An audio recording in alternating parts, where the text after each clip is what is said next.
Coach Clarissa here. Today we are coming in with a huge leg day. So I hope you had some pre-workout food. I hope you have your intra-workout drink because you are going to need it. This is one of my favorite leg days. Big movements here. So we are starting off with the belt squat station. The belt squat is fantastic for targeting quads, glutes, inner thighs. Here we want probably 3 sets, 12 to 15. Now making sure that we are progressively overloading this exercise because it is a very safe station to progressively overload. So by the time we hit 12, by the time we hit 15, we should not be able to do any more than that. Like our tank should be empty. We've gone to failure. So there, 3 sets, 12 to 15, working really hard. This is a belt squat, so we want the belt around our waist so it's not digging into our hips. And we're going to take a wider stance, a sumo stance, so toes and knees both are going to be slightly pointed out. You're going to hinge yourself back and down, so really leaning into that belt. Where my hands are, that's a handle. And we're not using it to pull ourselves up. It's there to give us more stability. As you improve at this, we can work on removing the hands and bringing them to our chest so that we're working more on balance and stability as well. So you want to lower all the way down. So getting full range of motion, bringing that weight down to the stopping point inside the unit.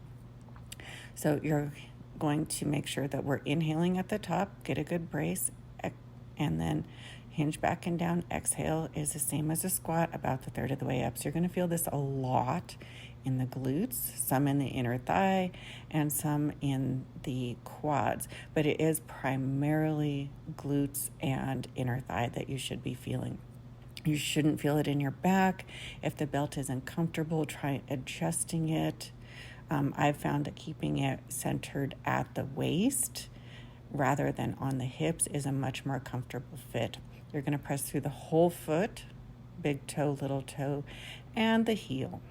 From there, we're going to move over to the pendulum squat. The pendulum squat is quads. It is all quads. So you want to make sure that you're getting full range of motion there, getting the hamstrings down onto the calves, and then really making sure that we are firing through the entire quad to bring ourselves back up to standing. Pendulum squat is another completely safe station to take all the way to failure. If you get stuck on the bottom, sit down, get out.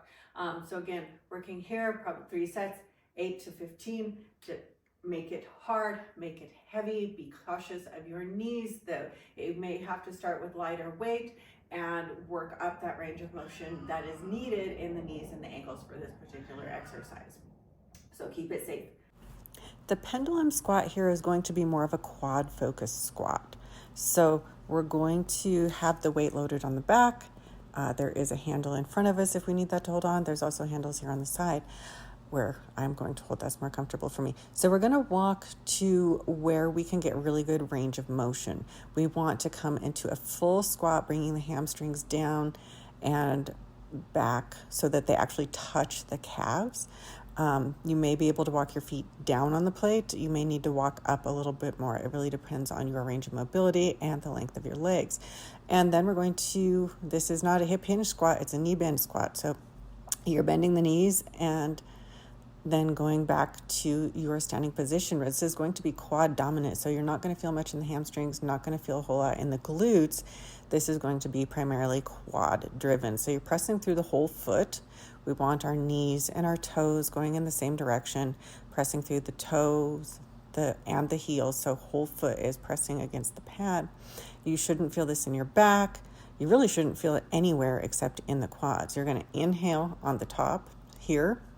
Big breath in, brace, and then you're going to exhale about right here, so about a third of the way up, and that's your pendulum squat. From there, we are doing the reverse V squat, so targeting hamstrings and glutes. Again, this is completely safe to take to failure. Working 12 to 15 reps, make it heavy, make your reps count, really focus on that contraction in the hamstring and glute, tie it. It is like a good morning, but it is safer because you're in a station. This is a reverse V squat, and it's really going to target the hamstrings. So this is a hip hinge, just like a deadlift, only it's top loaded, similar to a good morning. So we have the pads on our shoulder, faces in towards that back pad.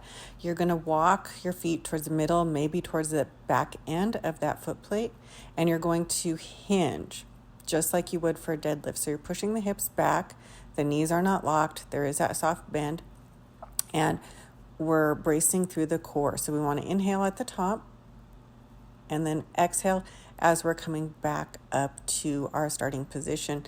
You should keep your core braced for the entire exercise to protect the lower back, just like we would with a deadlift. So the only place we really want to feel this is hamstrings and glutes, especially that glute hamstring tie-in. You should not feel it in the lower back. You shouldn't feel it in the neck. You shouldn't feel it in the quads. Really, the only thing that we want to feel working is those hamstrings and those glutes and building that tie-in. And that's your reverse V squat. From there, we're working unilateral leg press. So you can think of this as your substitute for Bulgarian split squats. Again, completely safe to take to failure. If you get stuck on the bottom, get your leg out. It's not a big deal. Take the weight off and then fix the plate. Again, unilateral, single leg work. So this is going to allow you to see if you have any muscle imbalances between right and left. So we want to hit 10 to 15 on right leg, 10 to 15 on left leg, take a break. Again, you are trying to go to failure here so that you can provide the stimulus that your muscle needs in order to grow. This is our unilateral leg press, so single leg press. We're going to be loading and working just one leg at a time. So foot goes about in the middle of the foot plate. We want the weight pretty evenly distributed on hamstring, glute, and quad, and we're going to do that by keeping our foot in the middle of the foot plate. We want the foot directly under the hip, and you're bending and extending the knee here for that contraction. So you want to work full range of motion, bringing your knee down towards your chest as far as you can.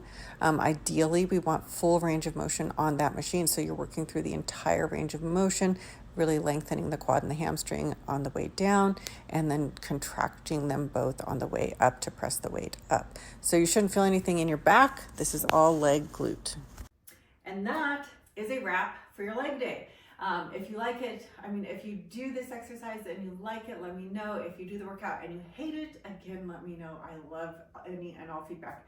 Have a beautiful rest of your day. Be sure to like and subscribe so you can continue to get our workouts, our meal prep videos, our educational videos, and I'll see you next